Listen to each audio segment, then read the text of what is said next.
What you have just seen was only a movie, but a graphic and devastating account of what could happen if nuclear bombs started to fall. If there were an all-out nuclear war, the government says Minnesota would be hit in 6 different locations. Coming up next on News 11, we'll take an in-depth look at the disaster we'd face if the bombs fell here. This is a special edition of News 11 with Paul Majors and Diana Pierce. Good evening, I'm Paul Majors. And I'm Diana Pierce. The movie Threads, which aired here on Channel 11 tonight, is a sobering picture of what would happen if nuclear war ever becomes reality. And as a News 11 investigation shows, the reality of the situation here in Minnesota is that we are not prepared to handle this kind of man-made disaster. The threat of a nuclear blast is ominous, yet plans for dealing with it here in Minnesota are at the other end of the scale. They're unrealistic and grossly inadequate. Tonight, we have a series of reports that will take a very hard look at just how unprepared we are to deal with this kind of disaster. And we begin with Susan Wiese as she tells us what would happen if the Twin Cities ever became the target of an attack.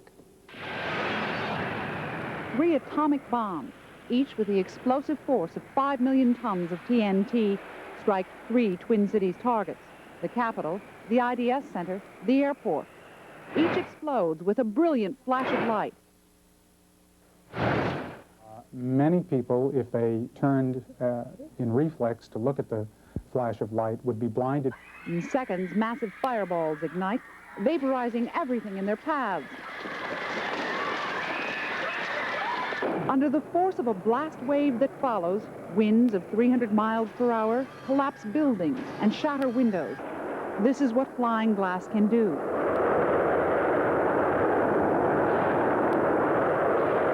In Minneapolis and St. Paul, almost no one survives. In the first ring of suburbs, half the people live, but no houses remain standing. In suburbs like Minnetonka and Woodbury, the combination of heat and wind renders third-degree burns to anyone outside. People living in places like Chaska and Hastings are exposed to radioactive fallout, immediately causing nausea and vomiting. In time, hair loss and bleeding gums. You hemorrhage into yourself, and you fall victim to infection. Anyone living downwind of the nuclear blast would probably be exposed to a lethal dose of radioactive fallout. And with this cloud of dust hanging in the air, conceivably it would be at least 1 month before anyone could safely re-enter the Twin Cities area. Susan Wiese, News 11. If a full-scale nuclear attack ever does come, there is virtually no place in the continental United States that would not be affected. As many as 400 places in America would probably be hit by incoming missiles. Officials here think they will be the places that have strategic offensive forces, military and economic installations, and cities with populations of over 50,000 people. 6 of those bomb blasts would probably be here in Minnesota, the Twin Cities area, along with Duluth and Rochester, the Fargo-Moorhead area, the northwest corner of the state, and the La Crosse area near the southeast corner of the state. There are plans on the books for evacuating the target areas here in Minnesota, but the major problem with those plans is they probably won't work. We have a team report on that, beginning with Jeanette Harrison. Minnesota officials have pinpointed 6 possible bomb sites in our state. These areas qualify as targets because they are large population or industrial centers or near military sites. To save as many people as possible, emergency officials have developed a statewide evacuation plan. In Ramsey and Hennepin County, for example, depending on where they live, residents have been assigned to an evacuation route, a route you're not supposed to know about until it's needed. The plan is to publish these directions in a period of increased tensions. And we found out through experience, if we publish them now, that they won't have them when they need them. Once clear of the bomb site, residents will head for assigned outlying towns. For example, if you live in Bloomington, you would look for shelter in Mankato. Brooklyn Center residents would seek refuge in Wilmer. And Minneapolis residents would be sent to 12 different sites, most in southern and western Minnesota, while St. Paul citizens would seek shelter in towns to the north and east. Even if you knew where to go, critics say the evacuation plan won't work because families will want to be together. And in some cases, the plan calls for children to leave from school and parents from home or work. You know the parents are not going to say, well, the school will take care of the kid, I won't worry about the kid, I'm going to go off. just not going to be the way it happens. And kids are going to be panicked if they know they're not going to see their folks again, maybe ever, maybe not for a long time. And it just has to be a social-based planning. Feelings about the plan run deep. Representative Lee Greenfield authored a bill in 1983 which, if approved, would have prohibited state money from being used to fund the evacuation plan. All the missile silos in North and South Dakota are targets.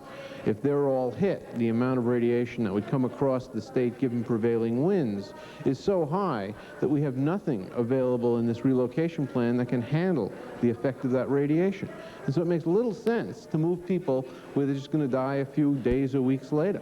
Despite the ongoing criticism, evacuation planners continue to pinpoint evacuation roads they hope will lead residents to the safety of outlying towns. Reporter Dale Shornack visited one of those towns and asked how prepared they were for the arrival of thousands of refugees. More than 30,000 Twin Cityans would be told to seek shelter 45 miles away in Northfield. It is one of several host cities. So far, it's just a proposal, but the town of Northfield has passed a resolution calling crisis relocation unworkable and potentially dangerous. We do not have even the physical space that would normally take to house that type of people and handle them in any type of situation that would not create chaos. City Manager Pete Stoley took us to some of the buildings where urban evacuees would be housed under the crisis relocation plan. The Army Corps of Engineers came up with a list of how many people could be housed in every commercial building in town, but the estimates don't appear to be very realistic. The building survey says this Taco John's restaurant could hold 96 people, but the kitchen barely has enough room for 2 cooks to move around.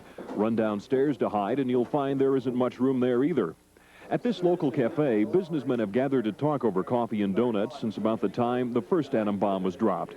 They believe crisis relocation is a bad idea. We are not set up from a matter of logistics as far as food, clothing, medical care. I don't think we could handle the casualties in Northfield, let alone what would be coming out of the Twin Cities. Civil defense strategists argue that evacuating to the countryside would save lives. Anti-nuclear lobbyist Dr. Mike Casper doesn't agree. When the bombs arrive, it's going to be too late.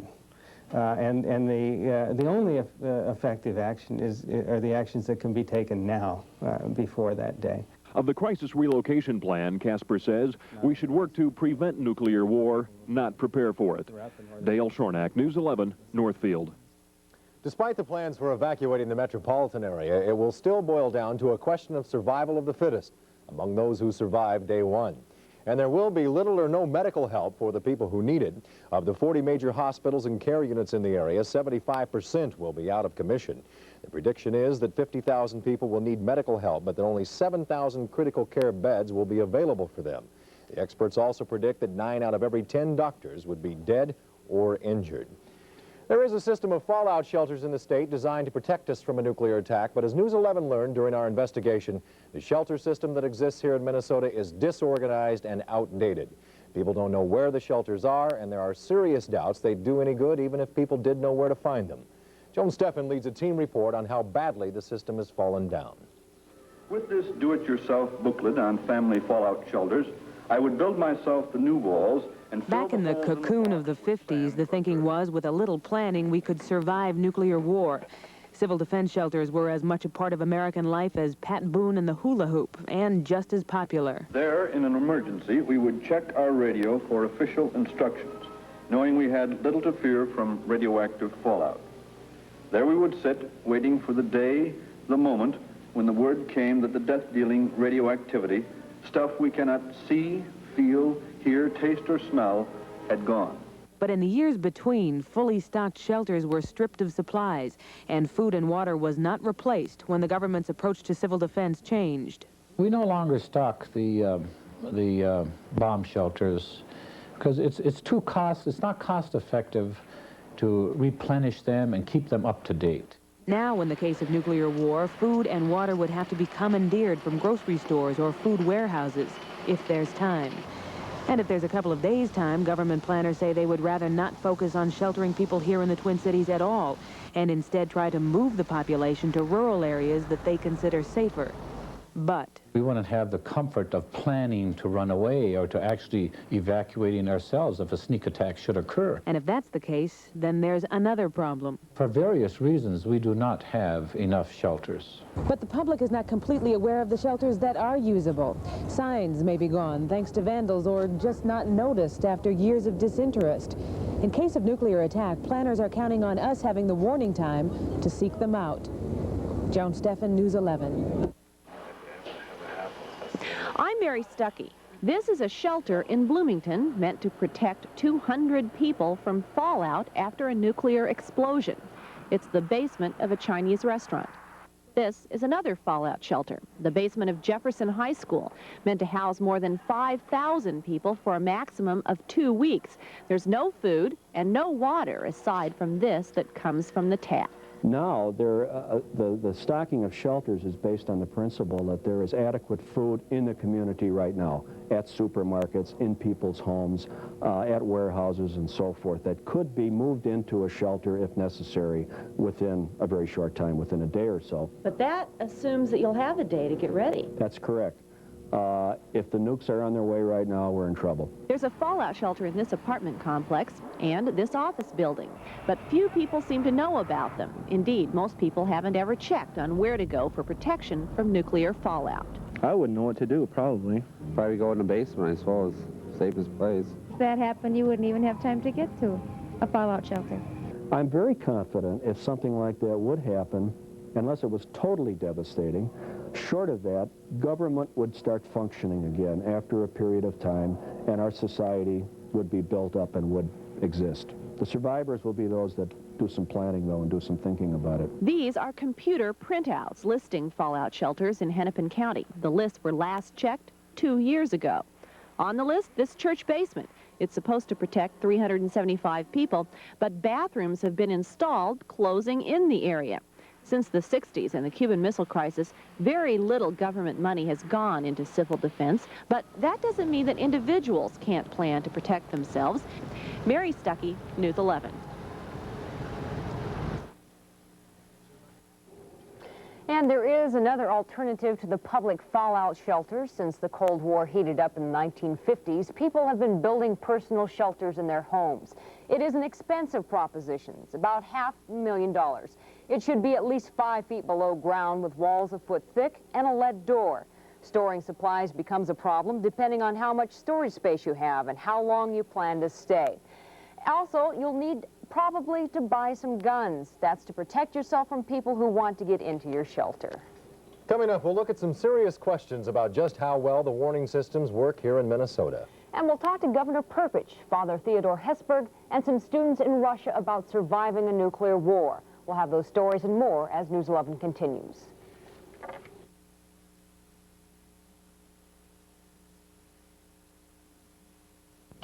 Action at the Met Sports Center, Bloomington, Sunday, February 24th, 8 o'clock. Tickets at the Met Center box office and all Dayton's outlets. Such stars as Magnificent Morocco, Brutus Beefcake, and Dick Murdoch. Ivan Polish Power Putski takes on Jesse the Body Ventura. 6-man tag team event. Andre the Giant, Blackjack Mulligan, and Mad Dog Bashan on one side. Big John Studd, Ken Patera, and Paul Orndorff on the other. The Met Center, the 24th. Don't miss it. Be there. Friends, no hooks, no jabs, only knockdown prices at Viking Chevrolet in Fridley. That's right, friends. Look at this car. 1980 Renault Lacar. Finance it. $49 down, $89 a month. Oh, police! Look at this price. $1,888. Hey, Mel, where's the Pinto station wagon? Ah, right over here. Here it is, friends. 1978 Pinto station wagon. $49 down, $89 a month, or $1,788. We'll see ya here. Join holiday travel on a trip of a lifetime to the last frontier.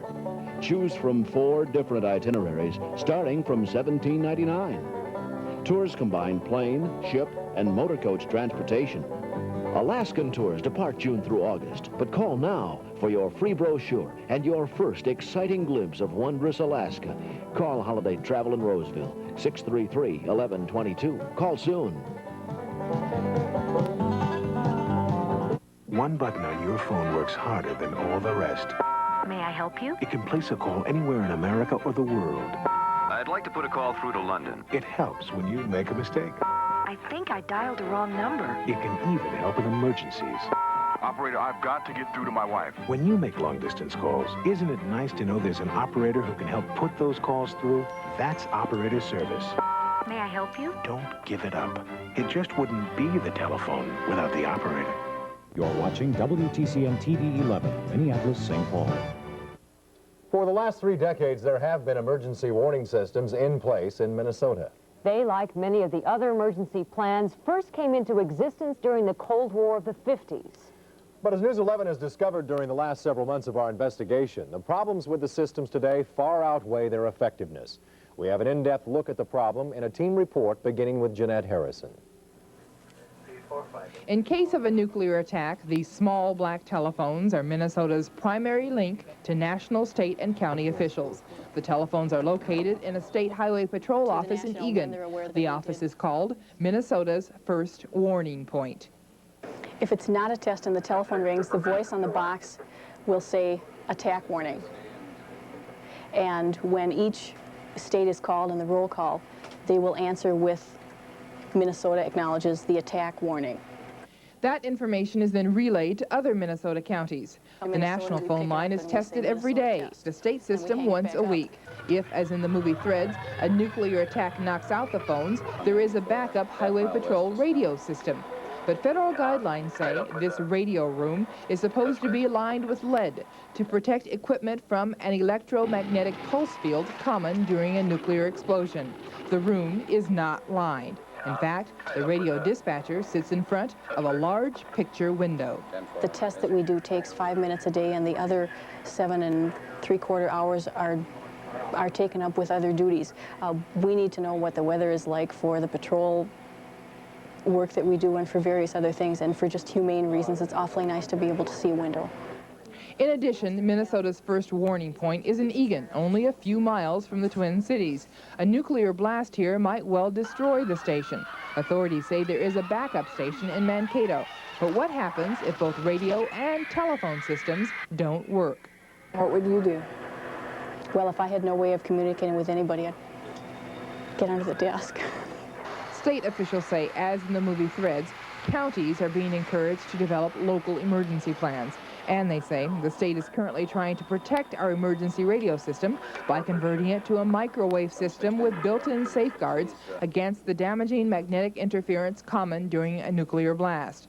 But when asked about a completion date, officials only would say it will be some time before the changes are made. Jeanette Harrison, News 11, Egan. This has been a test of the emergency broadcast system. Each week, radio and TV stations across Minnesota and the country test the emergency broadcast system, commonly called EBS.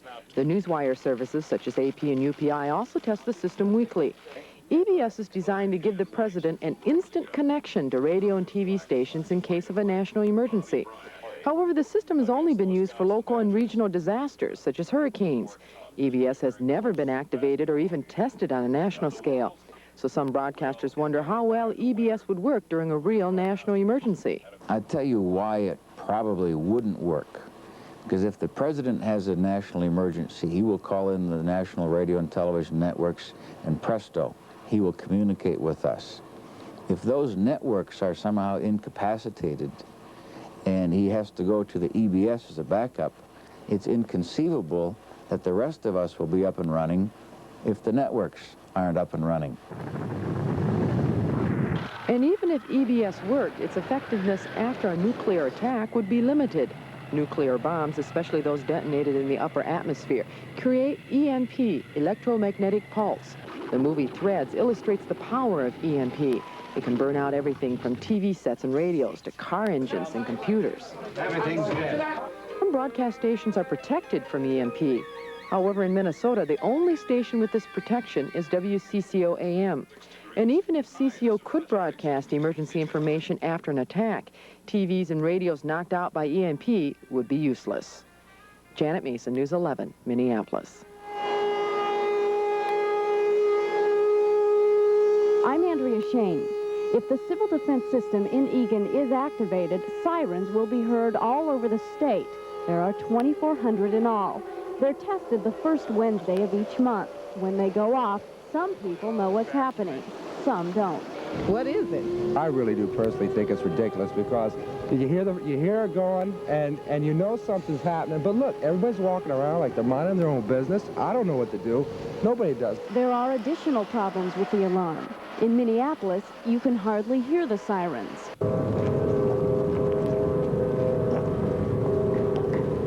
They're mounted on top of tall buildings. People inside say they can't hear the alert at all. Didn't hear it. I didn't hear it. If this were a real alert, the alarm would warble and it wouldn't stop. There would be instructions of what to do on the radio and the television. But how many people are aware of that? Most say they're not, but say the change in sound would spark their curiosity.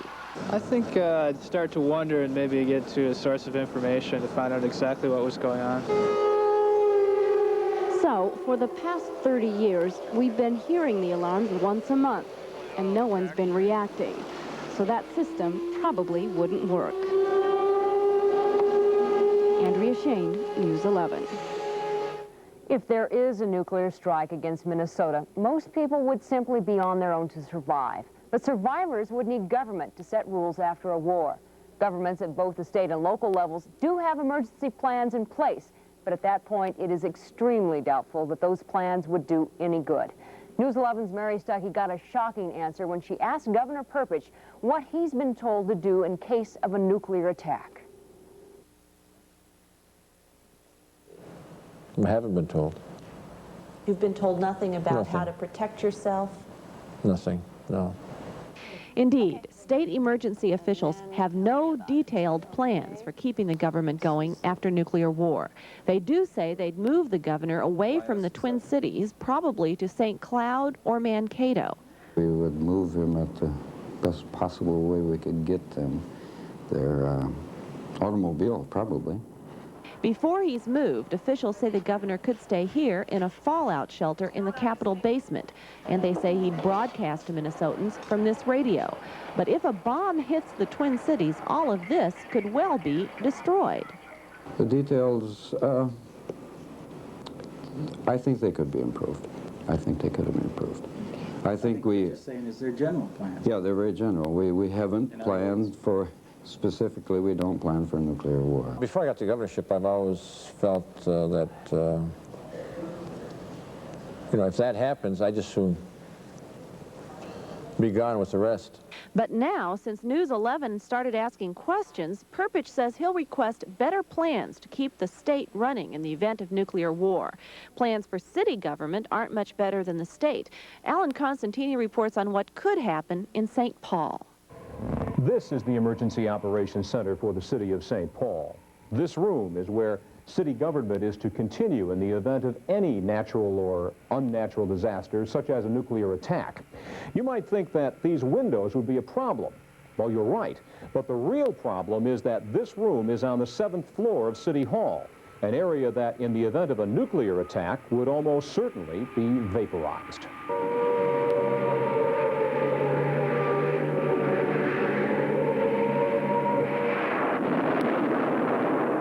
If there was a nuclear attack, let's say that's happened today, is there a plan for a continuation of city government right now as we sit here?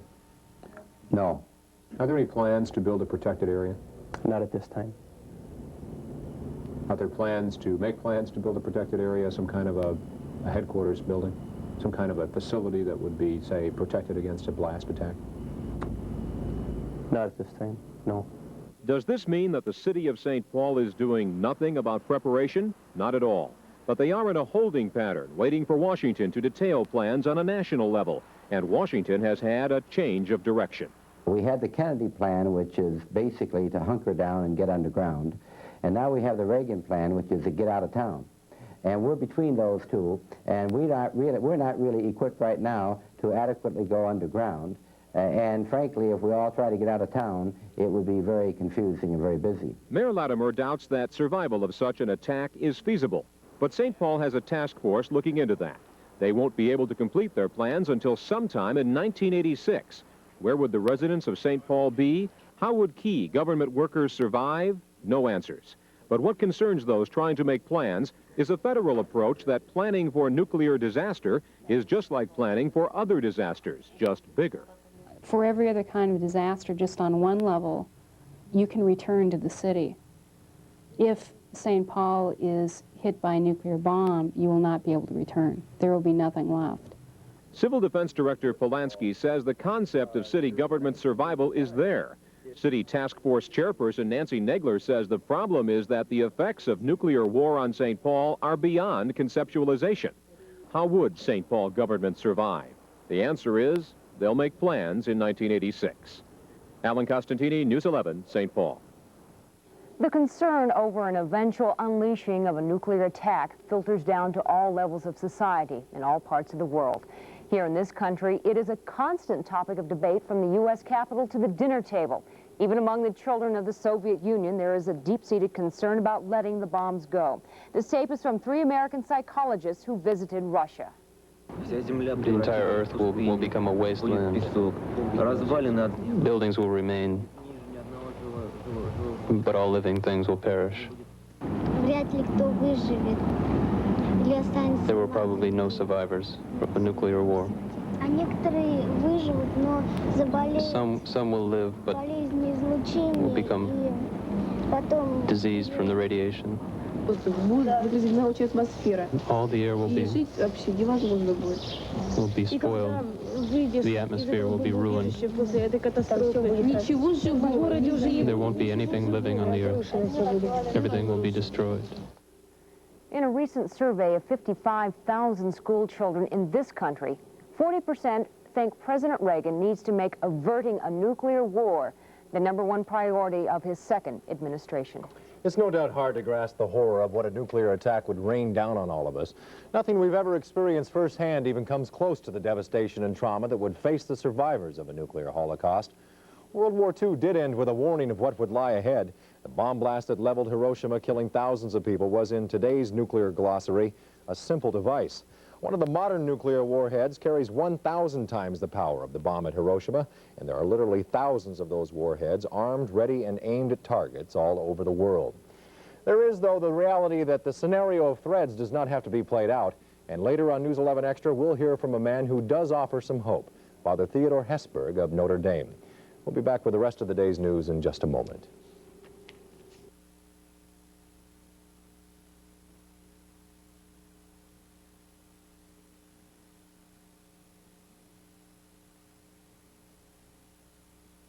It's 1985 now.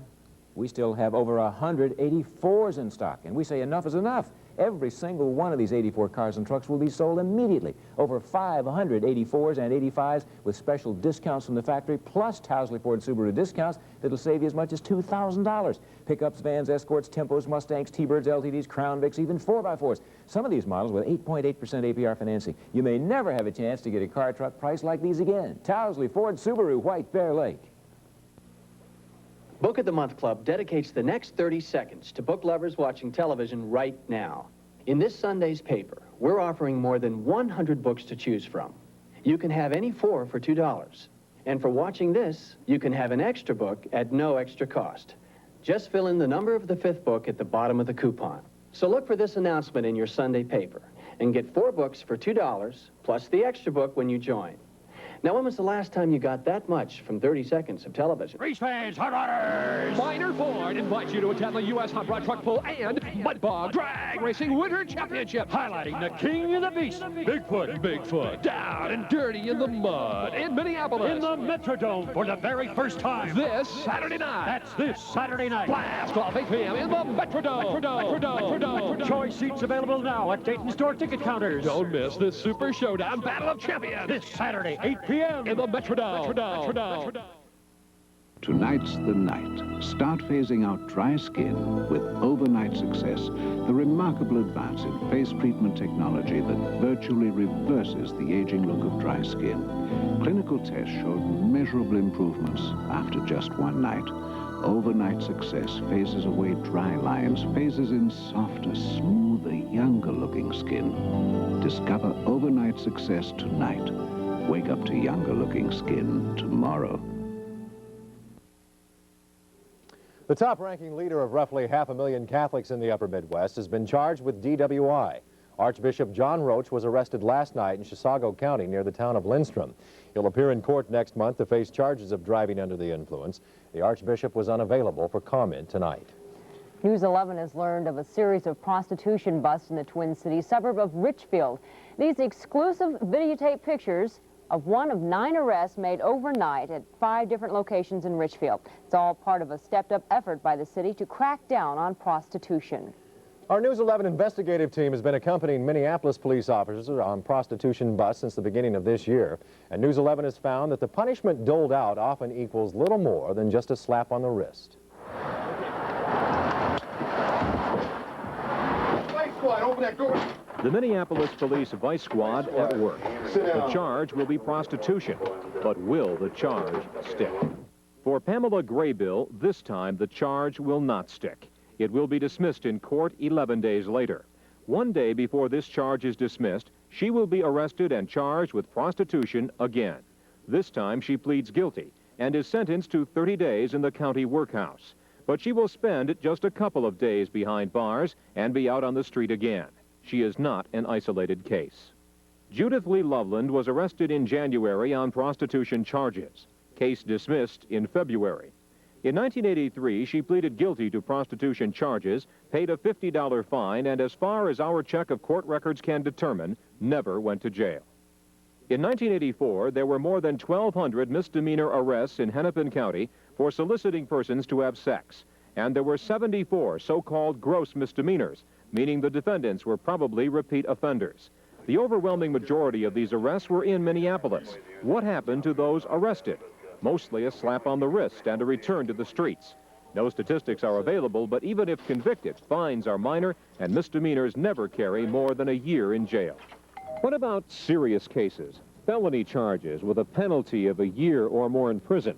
In 1984 at Hennepin County, there were 46 such new cases. 33 of those people were actually charged with crimes. Of those, only 1 actually came to trial here in the Hennepin County Government Center. The bottom line is, of the hundreds of prostitution and prostitution-related arrests in Hennepin County in 1984, as of January 1st, not one of those persons was sentenced to a felony sentence of a year or more in prison. You might ask, why? The answer lies in overcrowded prisons and a criminal justice system that attaches more significance to other crimes for space in jail.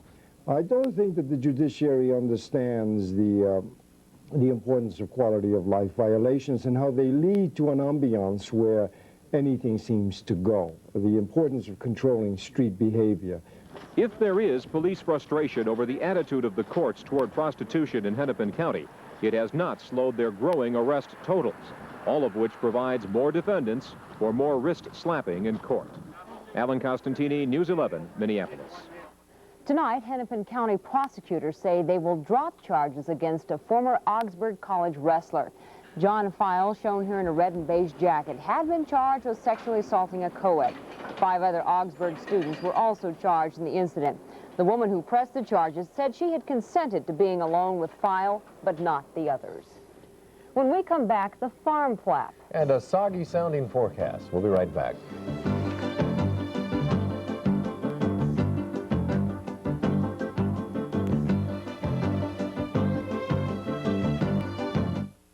At this time of year on TV, radio, and in the papers, everybody's making a lot of noise about sales. Mazda dealers don't shout deal. They make deals that are consistent great values. Especially right now. Recent shipments have given us our best selection. That means better deals and immediate delivery of this remarkably well-equipped sports car. Great values don't need screaming and shouting. Come in today. Extra Mazdas mean extra good deals. But don't wait. This extra availability won't last long. Why do 5 million readers love USA Today? Senator Howard Baker for USA Today News. USA Today gives me more news and information in less time. Clearly, concisely, and accurately. Bill Marriott for USA Today Money. The USA Today Money section is business at its most colorful, most graphic, and most insightful. I check into it every day. Deborah and Joe Namath for USA Today Sports. Even before I married Joe, I spent time every day with the incredible USA Today Sports section. In fact, she knows so much about sports, she caught my last pass. Joan Collins on USA Today Life. Theater, movies, TV, the arts, books, and fashion. USA Today Life separates the facts from the gossip and the men from the boys. Wilt Chamberlain for USA Today Weather. When somebody says, how's the weather up there, Wilt? I just whip out USA Today's full-cover weather page. And I say, in what state, shorty? USA Today. The newspaper of tomorrow is here today. Introducing a Plymouth, engineered with quality and luxury to challenge Buick Century and Old Sierra, but for hundreds less. Introducing Caravel. Match it. Caravel, with luxury equipment and comfort for a family of 6. Caravel, with the 550 protection plan and the option of turbo power. The 550 Plymouth Caravel. Match it if you can. Plymouth, best built, best backed American cars. The filibuster is still on in the Senate as the Reagan administration and farm state Senate leaders butt heads. Today, the president ordered the Agriculture Department to put the plan they've already rejected into effect. That plan, outlined in a letter, gives more loans, gives more money for farm loans, offers more money for loan guarantees, and makes it easier for farmers to get those loans. Topping Dateline tonight, frightening moments at a Boston hotel. At least 54 people were taken to hospitals after toxic fumes spread throughout the downtown hotel. A gas-fired boiler apparently did not ignite properly and gave off the toxic combination. In Bangor, Maine, a close call by a commuter plane. The Bar Harbor plane had problems getting its landing gear down, so it had to make a belly landing. It all went rather smoothly, and the sole passenger on board said it was actually one of the better landings she's ever experienced. And in Chicago, foggy weather has been fouling up air traffic all day long. Many flights have been canceled, some flights have been rerouted, and things were a little busier at the Twin Cities airport tonight because of the problems in Chicago. And there was shades of yesterday, only replayed in Chicago once again. That's right, and I should mention Chicago is still socked in. Visibility is down around 0. No flights are getting in, very few are getting out, and that is still having some impact on arrivals and departures here in the Twin Cities. The weather all across the upper Midwest, one giant eyesore at this hour. It's kind of a mess out there. Rain, wet snow, freezing drizzle, and lots of fog. We want to check the computer, show you where the visibilities are down around 0 at this hour across southeastern Minnesota and much of southern Wisconsin. Mother Nature gumming up the skies with thick fog. Our rapid snowmelt is producing some minor flooding problems in southeastern Minnesota and southwest Wisconsin. You have to remember, last week they had 1.5 feet of snow. Now they have only about 2 to 3 inches, and that water had nowhere to go but streams and storm sewers. And the Root River right now is approaching bankfull in southeastern sections of Minnesota. If you're heading out in search of skiable snow, well, there's more than 2 inches across much of central Minnesota and Wisconsin. Still well over 1 foot up in the North Country, 17 up at International Falls, 9 in Duluth. That's where skiing will be best over the weekend. We are going to experience a very close encounter with a very sloppy spring-like storm. It's producing some rain and wet snow right now as close to us as southeastern Minnesota. And there could be a few hours of foul weather tonight before a dry north wind whisks most of that sloppy weather to our east. Earlier today in the backyard, it was a gray day. 32 was the high after a low of 29. No rain yet. Sunrise at 7:04. In the backyard right now, it's foggy and 32, and east wind at 6. The dew point very high, 28, the humidity 85, and the pressure holding steady. 72 balmy degrees today in San Francisco, 59 degrees in Phoenix, 70 in Atlanta, and a record 62 in New York City. A few robins spotted there. 50 in Mobridge, South Dakota. Some of that mild air will arrive here long about Monday. On the satellite photograph, you can see that storm system just to our south and east. Copious amounts of Gulf moisture just spewing northward out of the Gulf of Mexico. Thankfully, the storm track is going to be just to our south and east. We will just be grazed, nicked by some clouds and foul weather over the next few hours. Since 4 o'clock this afternoon, you could watch the rain spreading northward into portions of Iowa, and there are a few showers just to our south and east at this hour, and we could see a few hours of rain or even some wet snow later on tonight. The atmosphere is just barely cold enough. Tomorrow, heavy rain, 1 to 2 inches of rain in portions of Wisconsin, Illinois, and Iowa, which could exacerbate the flooding situation there. Some peaks of sun across much of Minnesota, but to the east, foul. There could even be a few hours of light snow in northwestern Minnesota. On live storm search radar, you can see those showers right now from Mankato to Eau Claire. They're moving north. Here's the 11 outlook for tonight. Some dense fog and maybe a few hours of light rain or wet snow. And then for tomorrow, we're forecasting foggy conditions, 37 to 42 for a high. There will be some lingering clouds much of the day and rain and wet snow across much of Wisconsin and Iowa. Sunday, the better day of the weekend, partly sunny, 40. And Monday, a couple of showers up to 45 degrees. I'm a little nervous about how close that precipitation is coming. It should slide off just to our east. Paul and Diana, hope you make it a good weekend. You too. Thank you for the 45 degrees, by the way. You bet. My pleasure. See you Monday. Alrighty. Okay. Thanks, Paul. Good night. St. Paul's mayor has decided he wants to keep his job. He ended the suspense tonight at a huge party. After weeks of uncertainty, George Latimer made the announcement tonight he'll seek a 6th term as mayor. Later, as reporters crowded around him, he explained his decision. It became very personal. I came to the conclusion that I am a public man, that the public arena is where I belong, that the public issues is what I care about, that I have some gift in that area, and that I ought not to walk away from it for selfish or indulgent reasons. Latimer ruled out running for governor in 1986. He says he's supporting Rudy Perpich, and that is that.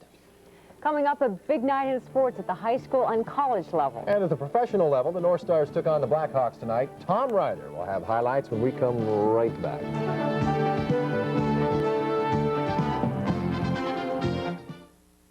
Where can you go for 8.8% financing on tough 85 trucks? Your Nissan dealer's the one to see. At participating Nissan dealers, 8.8% financing could save you big bucks on rugged trucks.